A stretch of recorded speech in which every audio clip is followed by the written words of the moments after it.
When you pour a glass of water to drink, what's more important, the water or the glass? Certainly the thing that you want is the water. However, the receptacle is significant, and that shouldn't be overlooked or diminished. The container is what makes the essential commodity of the water accessible, right? A cup is essentially a house for a drink. There's a beautiful book called A House at the House for Me by Mary Ann Hoberman, where she poetically illustrates this idea that almost everything in the world is ultimately a house or a home for something else. So pens can be homes for ink. A glove is a house for a hand, right? An envelope is a home for a letter. And this idea is something that we find in Torah, because the month of Adar is Aleph Dalet Resh, can be divided into Aleph, Dar. The Baal Shem Tov teaches us Aleph Dar is Adar, Alufo shel Olam Dar ba'olamo, u'mashreh shchinato al briotav. The Master of the world resides in his world, which is God's creation, and he shines his countenance on all of us, on all of his creations. The entire world is a house for God.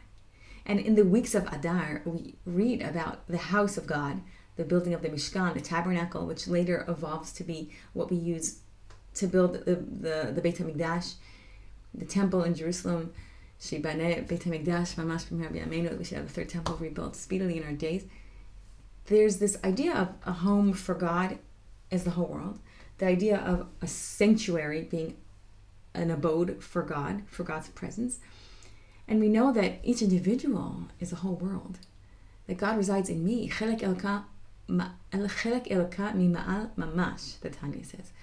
Right? A holy spark, an actual holy spark of God is in me.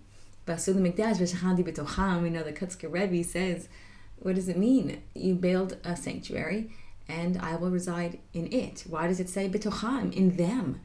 In them, it's in each and every individual who chooses to acknowledge God's presence. But Hashem is with us, is somehow in us. My body is a house for God. It's not just my soul that I care about. The vessel is important too. And sometimes that message is overlooked. In this month of Adar, where there's a lot of physical things, there's not yet the Mishnah, right? It's Adar Aleph, so we have Purim Katan. But the mitzvot of eating, right, is a big, the Mishnah is a big theme in this month. It's very physical. But we need to feed our soul as well as feed our body, as the Lubavitcher Rebbe has been known to say.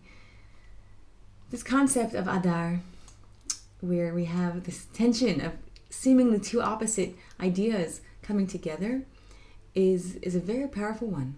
And Rav Kook as well talks about this idea that we've forgotten about the holiness of our body. He even says, Beretz Yisrael, Asher lasig ech shehabasar shel haguf.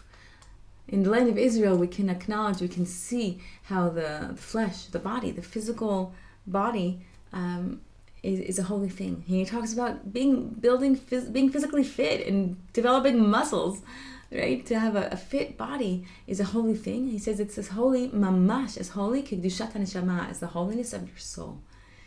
We know this living in the land of Israel, especially. We see our beautiful chayalim, our beautiful soldiers. They shine with an unparalleled beauty. Their neshama and their body, in their holy clothing that they are wrapping themselves in. This is a vision that Rav Kook describes. We should, B'ezrat Hashem, feel Hashem's presence in the whole world, in all of our homes, in all of our temples and sanctuaries, and within each of ourselves, as we feel God with us in our bodies and in our souls.